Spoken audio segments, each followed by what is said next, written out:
धर्म के अंतर्गत चलने वाले मठ मंदिर व्यवस्था पर एक अक्षम्य आघात किया है दयानंद सरस्वती ने। और दयानंद सरस्वती ने किसके प्रभाव में आकर ऐसा किया? जॉन मूर के प्रभाव में, राजा राममोहन राय के प्रभाव में, रामपुर ट्रायो के प्रभाव में, थियोसॉफिकल सोसाइटी के प्रभाव में, द ग्रेट व्हाइट ब्रदरहुड के प्रभाव में, जिनसे प्रत्यक्ष संगठन काम कर रहे हैं गौ सेवा के लिए, वो लोग इस बात को समझ नहीं पाते कि ये जो अभी कापुरुषता, जो नपुंसकता हिंदुओं में व्याप्त हो गई है, वो कहाँ से चल रही है। बहुत पहले नहीं जाएँगे, 200 साल पहले ही हम जाएँगे, जब दयानंद का, विवेकानंद का ये सब का समय था।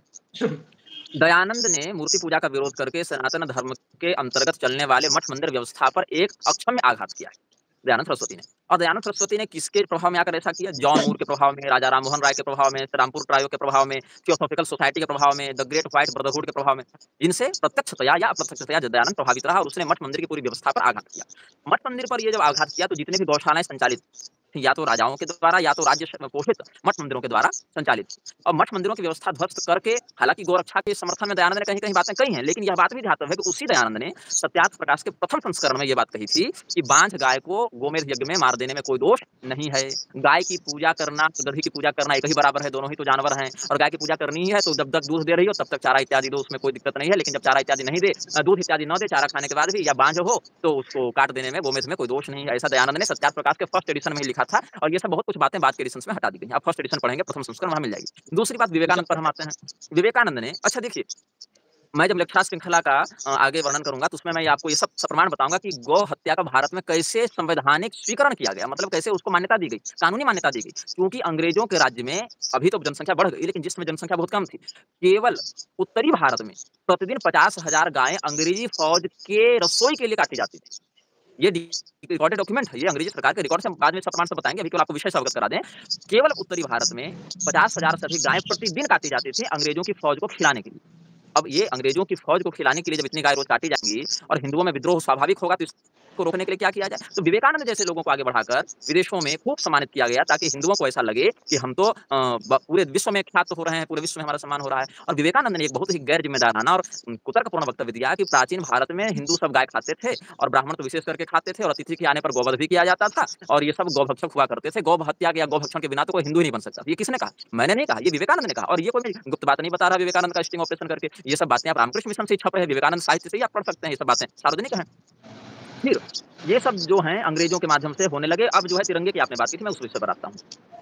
सनातनी देवी देवताओं की पूजा छोड़ दो, 50 साल के लिए सब हिंदू देवी देवता भूल जाएं, केवल भारत माता की पूजा करो। भारत माता कौन है भैया? भारत माता का वर्णन किस शास्त्र में? किसी में नहीं। हम जन्मभूमि के प्रति कृतज्ञ हों, ये बिल्कुल सत्य बात है, हम जन्मभूमि का पूजन करें, बिल्कुल सत्य बात है। हम तो प्रातः काल जब अपने शयन से उठते हैं, बिस्तर से नीचे पैर रखते हैं, तो पैर रखने से पहले भी समुद्र वसने देवी पर्वतस्तर मंडले विष्णु पत्नी नमस्तुभ्यं पाद स्पर्शं क्षमस्व में, ऐसे भगवती वसुंधरा को प्रणाम करते हैं। जन्मभूमि के प्रति कृतज्ञता कोई आज का विषय नहीं है। जननी जन्मभूमि स्वर्गादपि गरीयसी, ये हमारा सनातन धर्म कहता है।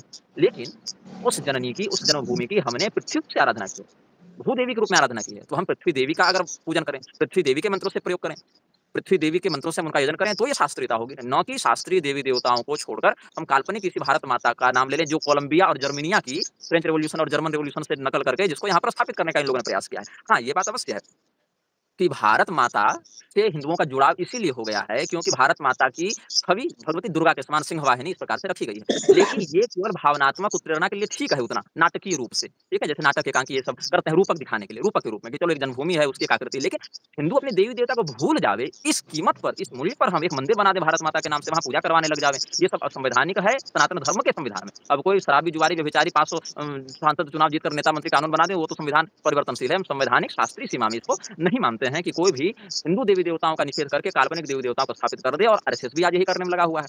आरएसएस भी आज यही करने में लगा हुआ है। जब हमारे मान्य शंकराचार्यों ने इस कुचक्र का साथ नहीं दिया, तो सत्यमित्रानंद जैसे नकली शंकराचार्य खड़ा कर दिया आरएसएस ने। सत्यमित्रानंद ने भारत माता मंदिर बना दिया। सत्यमित्रानंद जब मरा, उसके मरने पर उसकी शोक सभा या सम्मान सभा जो नाम दे दो, उसमें अवधेशानंद, कैलासानंद ये सब सब आए थे। तो उस रामदेव और शरणानंद वगैरह रमन बेटी वाला सब आया था, वो सब खुले मूल्यों से गले मिल रहे हैं। ये लोग क्या कर रहे हैं? ये लोग हिंदुओं को मूर्ख बना रहे हैं, हिंदुओं से पैसा खाकर, हिंदुओं को चेला बनाकर, हिंदुओं के धर्मगुरु के रूप में अपनी स्थापना करके कहते हैं कि शास्त्रों को बदल दो, कहते हैं कि दयानंद को आदर्श मान लो, विवेकानंद को आदर्श मान लो, योगानंद को आदर्श मान लो, राजा राममोहन राय को आदर्श मान लो।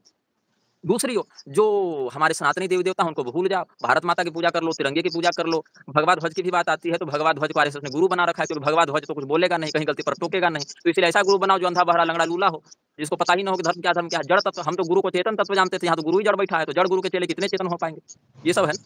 तो हमारे जो गौरक्षक हैं, उनको पहले समझना पड़ेगा कि धीरे-धीरे हिंदुओं की मानसिकता को गौरक्षा के विरुद्ध ले जाया गया। गाय को गति से तुलना करके, गौ हत्यारे हिंदू हुआ करते थे, ऐसी भ्रामक बातें वेदों के अनर्थकारिणी व्याख्या के माध्यम से फैलाते हुए की गई। उसके बाद इकोनॉमिक मॉडल खड़ा किया गया अंग्रेजों के द्वारा, जिसको आज की सरकार भी ढो रही है। उसके बाद गो हत्यारे दलों के ऊपर कोई कठोर कार्रवाई नहीं होना, गोरक्षकों को गुंडा कहना, ये सब बहुत कुछ है। एक दिन का ना विषय है और ना एक दिन की ये प्रणाली है। ये बहुत लंबी शताब्दियों से चल रहा षड्यंत्र है और इस षड्यंत्र को धीरे-धीरे करके हिंदुओं के मन में ऐसा डाला गया कि अब ना हिंदू को मंदिर टूटने पर कष्ट होता है, ना हिंदुओं को गाय कटने पर कष्ट होता है, ना हिंदुओं को अपनी कुल परंपरा के नष्ट होने पर कष्ट होता है। हिंदुओं को तो मैं उसी दिन भ्रष्ट मान चुका, हालाँकि मेरी उम्र अभी बहुत ज़्यादा नहीं है, मैं अभी लगभग 28 वर्ष का ही हूँ इस जन्म में। लेकिन जब से राजनीति में हमने गहरी नज़र रखनी आरंभ की, हर हर महादेव के स्थान पर, हर हर मोदी का नारा लगाकर हिंदू जिस दिन खुश होने लगा, आजम खां के हाथ में कुंभ जैसे पवित्र पर्व की व्यवस्था को देखकर जिस दिन हिंदू खुश होने लगा, जिस दिन हिंदू ने सोनिया गांधी का मंदिर बनवाना आरंभ कर दिया, जिस दिन हिंदू ने नरेंद्र मोदी के द्वारा कॉरिडोर के नाम पर मंदिरों को तोड़ने का विरोध करना भी उचित नहीं समझा, उस दिन से समझ लेना चाहिए कि हिंदू हिंदू नहीं है। हिंदू एक रोबोट है और अलग-अलग रोबोट के ऊपर अलग-अलग पार्टियों के नेता शासन कर रहे हैं। जी महाराज जी। तो जिस व्यक्ति का गुरु